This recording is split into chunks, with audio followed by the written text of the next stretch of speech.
Perdana Menteri Kanada Mark Carney menyambut hangat kedatangan Presiden Prabowo Subianto saat berkunjung ke Ottawa, Kanada. PM Carney menyampaikan kunjungan Presiden RI Prabowo Subianto jadi langkah baru bagi hubungan kedua negara.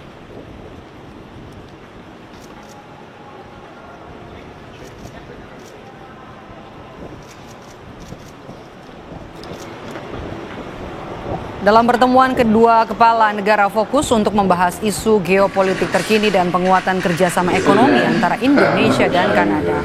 Salah satu yang menjadi agenda penting dalam pertemuan ini adalah penandatanganan Indonesia-Kanada Comprehensive Economic Partnership Agreement atau ICA-CEPA. Melalui ICA-CEPA, kedua negara berharap dapat memperluas akses pasar produk unggulan dan juga meningkatkan investasi asing.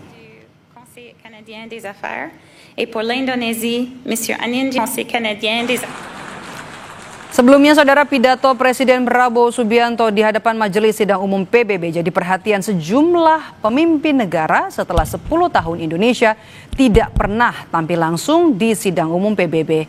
Presiden Prabowo mengklaim Indonesia telah menyiapkan 20.000 lebih putra-putri terbaik untuk mendukung perdamaian dunia, termasuk di Gaza, Palestina. Madam Annalena Baerbock, the sea level, Indonesia is prepared to deploy 20,000 or even more of our sons and daughters to help secure peace in Gaza or elsewhere. In Ukraine, in Sudan, in Libya, everywhere when the peace needs to be enforced, peace needs to be guarded, we are ready. We will take our share of the burden, not only with our sons and daughters, we are also willing to contribute financially to support the great mission to achieve peace by the United Nations. 4 dari 5 anggota tetap Dewan Keamanan PBB yang memiliki hak veto memberikan pengakuan terhadap Palestina. Keempat negara anggota Dewan Keamanan PBB yang mengakui Palestina yakni Tiongkok, Rusia, Inggris, dan juga Perancis. Sementara Amerika Serikat tetap menolak pengakuan terhadap Palestina. Dewan Keamanan PBB adalah badan utama PBB yang bertanggung jawab menjaga perdamaian dan keamanan internasional. Anggota terdiri dari 15 negara, 5 diantaranya merupakan anggota tetap yang punya hak veto. Hingga saat ini lebih dari 150 negara telah mengakui Palestina. Today many of Iran's former military commanders, in fact I can say almost all of them, are no longer with us, they're dead. Saudara, Palestina berulang kali mendapat dukungan mayoritas negara anggota PBB, namun upaya itu selalu terbentur dengan hak istimewa yakni hak veto yang dimiliki 5 negara Dewan Keamanan PBB. Hanya Amerika Serikat yang hingga kini enggan mengakui Palestina. Kita bahas petang ini sudah bersama kami bergabung lewat sambungan Zoom Teguh Reza Shah, pakar hubungan internasional dari Universitas Padjadjaran. Selamat petang, Pak Reza. Selamat petang Indonesia. Pak Reza, cuma satu Amerika Serikat dari 5 negara yang punya hak veto yang belum mengakui Palestina. Amerika Serikat sejauh ini atau sejauh mana hak veto ini bisa melemahkan legitimasi PBB untuk bisa mengakui Palestina? Sejak tahun 45 PBB itu memiliki United Nations Security Council ya. 5 negara ada di dalam sana. Amerika Serikat, Inggris, Perancis, Rusia, dan China.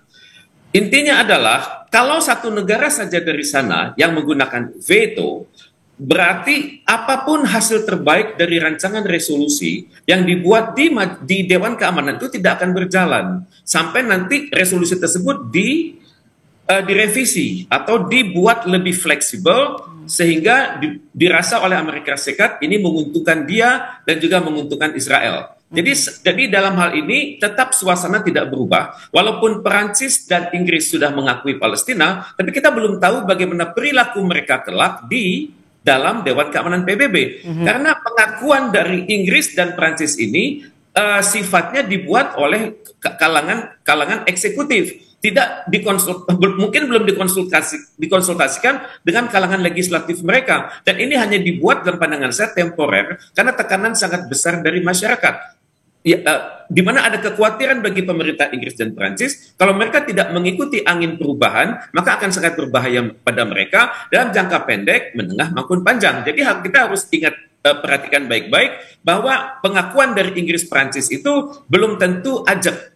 Ada kemungkinan masih berubah. Tapi pada saat yang sama, kita juga harus hendaknya mengambil manfaat bahwa ini adalah kekuatan psikologis bagi kalangan Eropa. Juga kekuatan psikologis bagi negara-negara yang tergolong dalam Commonwealth of Nations dan juga negara-negara yang termasuk pada Francophone, agar mereka mengikuti jejak dari Inggris dan Prancis. Seperti kita ketahui bersama, masih ada negara yang berbeda pendapat, misalnya di kalangan negara yang menolak Palestina itu antara lain Papua Nugini. Padahal Papua Nugini adalah mantan kerajaan Inggris. Kemudian masih ada lagi di Pasifik Selatan, itu negara-negara seperti Palau yang saat ini bergabung dengan Amerika, yang berada dalam kepemimpinan psikologis Amerika Serikat, dan juga ada Nauru. Jadi Nauru ini sebenarnya berada mantan negara Commonwealth. Jadi harapan saya adalah kalau Inggris dan Perancis benar-benar mendukung kemerdekaan Palestina, dan maka kemungkinan besar akan terjadi perubahan di kalangan negara yang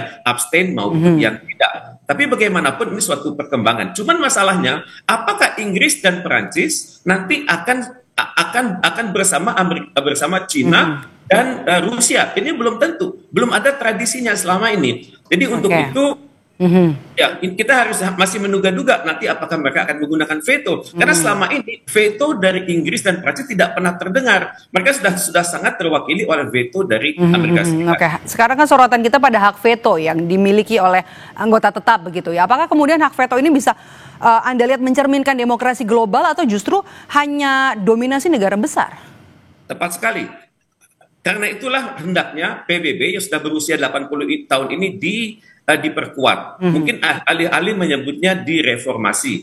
Dan untuk itu ini adalah pengalaman atau latihan intelektual yang harus segera dilakukan di majelis umum. Karena kita melihat sama-sama 5 hak veto ini yang digunakan secara serampangan oleh Amerika Serikat senantiasa menolak pemikiran-pemikiran terbaik di dalam yang diajukan ke dalam Dewan Keamanan PBB itu sendiri. Jadi seringkali veto itu dipermainkan, dipermainkan kalau misalnya menghadapi negara-negara Timur Tengah, misalnya melakukan pemboman di Syria, melakukan pemboman atau koalisi NATO di kawasan Timur Tengah. Kalau ini yang terjadi, maka Amerika Serikat akan memudahkan resolusi tersebut, dan Cina dan Rusia biasanya tidak dapat berbuat apa-apa. Jadi untuk itu perlu sekali direformasi Dewan Keamanan PBB ini. Oke, Pak Reza, veto Amerika Serikat jadi penghalang pengakuan Palestina, apa yang kemudian bisa dilakukan oleh negara-negara di dunia? Pak Prabowo sebenarnya sudah memberikan suatu angin segar ya, tapi beliau tidak mengatakan hal ini. Sebenarnya PBB ini harus direvisi, karena kita saat ini sudah memiliki 10 elected members, atau I10, berasal dari berbagai belahan bumi. Cuman anggota tidak tetap ini berputar setiap 2 tahun. 2 tahun ini mungkin negara Jepang, kemudian 2 tahun ke depan mungkin negara lain. Jadi misalnya tahun ini Denmark berada di situ, tapi 2 tahun lagi Denmark sudah tidak ada lagi. Jadi yang perlu dipikirkan ini adalah latihan intelektual bagi pemerintah di dunia termasuk Indonesia untuk memikirkan PBB ini sudah 80 tahun, sudah tua, sedangkan isu-isu global sudah semakin menantang, kemudian juga bahaya penggunaan nuklir itu sangat besar, dan juga potensi konflik di Israel dengan negara sekelilingnya itu masih ada terus. Kita hendaknya memikirkan mekanisme, misalnya penambahan anggota tetap sebanyak 5 ataupun 10. Tentunya untuk sementara waktu 5 tahun pertama, kualitas veto mereka adalah setengah daripada harga veto dari anggota lama. Ini salah satu cara. Oke, Pak Reza, penggunaan hak veto dalam isu Palestina ini Anda melihatnya murni kepentingan geopolitik atau ada hal lain, mengingatkan Amerika Serikat ini kan sekutunya Israel, paling dekat dengan Israel? Tepat sekali. Amerika Serikat memiliki koalisi yang luar biasa dengan Israel. Di sana di Amerika Serikat kekuatan lobby dari kalangan Israel itu luar biasa. Ada lembaga di sana namanya AIPAC. American Israel Public Affairs Committee. Lembaga inilah yang sangat memerhatikan karir para tokoh-tokoh politik Amerika Serikat, dan biasanya mereka berhutang budi kepada kalangan lobi Yahudi ini. Kemudian lobi Yahudi juga sangat populer, sangat kuat di kalangan media massa, entah itu cetak maupun elektronik. Juga banyak kelompok-kelompok lobi yang berada di berbagai level pemerintahan Amerika Serikat, sehingga keputusan Amerika Serikat biasanya cenderung mendukung Yahudi. Jadi dalam hal ini Amerika Serikat tidak pernah mengkritik ide Israel yang bernama Greater Israel. Ini tidak pernah dikritik. Kemudian juga pada saat yang sama, Inggris dan Perancis, walaupun mereka mengatakan mendukung Palestina, tidak memiliki aturan yang jelas apa yang akan mereka dukung. Misalnya, apakah mereka memikirkan bahwa persyaratan sebuah negara modern itu adalah memiliki perbatasan yang jelas? Ini Inggris dan Perancis tidak pernah memikirkan ini. Mungkin Inggris melakukan, tapi apakah yang dilakukan itu akan disetujui oleh Amerika Serikat? Apakah akan disetujui oleh Perancis? Kemudian juga Inggris tidak memikirkan bagaimana bisa membangun masyarakat Palestina yang bisa mengelola diri sendiri. Tidak pernah dikatakan ide-ide itu. Jadi hal ini saya berpikir ada potensi pengakuan ini sifatnya jangka pendek, dan kemungkinan besar kalau pemerintahnya Inggris dan Prancis merasa tidak stabil, mungkin mereka melakukan perubahan-perubahan. Sifatnya masih jangka pendek ya. Terima kasih sudah berbagi perspektif di Kompas Petang hari ini Pak Reza. Teguh Reza Syah, pakar hubungan internasional dari Universitas Padjadjaran. Sehat selalu Pak Reza. Terima kasih.